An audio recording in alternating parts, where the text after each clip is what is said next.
Harvard for all. सुनने में तो अच्छा लगता है. Thousands of students are holding computer science degree, but how many are pioneers in that? How many are experts?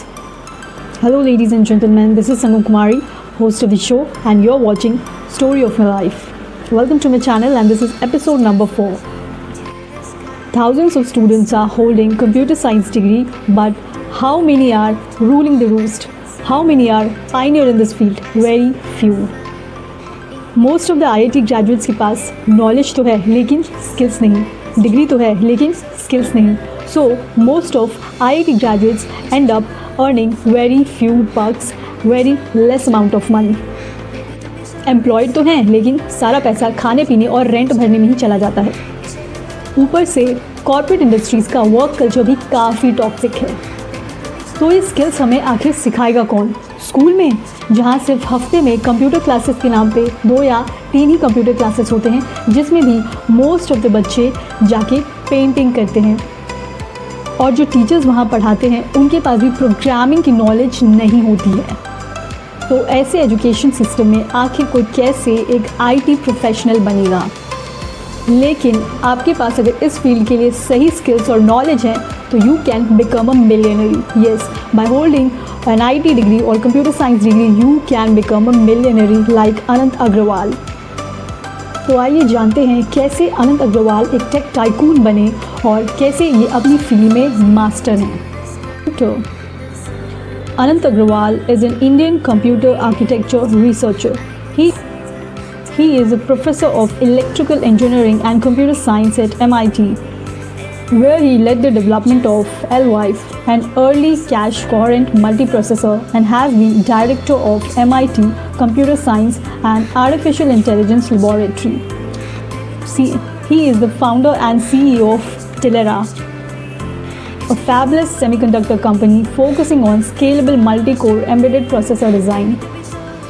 He is also CEO of edX, a joint partnership between MIT and Harvard University, which provides free online learning. Agrawal was born in Bangalore and he has done his schooling from St. Aloysius, Bangalore. He holds a bachelor's degree in electrical engineering from Indian Institute of Madras. IIT Madras से पढ़ाई की है मतलब पहले से ही काफ़ी intelligent होंगे.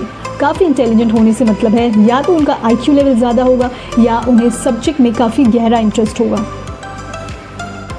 Technical चीज़ों में उनका दिमाग ज़्यादा चलता होगा. जैसे कुछ लोग सब्जेक्टिव होते हैं या तो भावनात्मक होते हैं, जो कविता या कहानी बहुत अच्छी लिख सकते हैं. टेक्निकल जैसी चीज़ों में उनका दिमाग ज़्यादा नहीं चलेगा.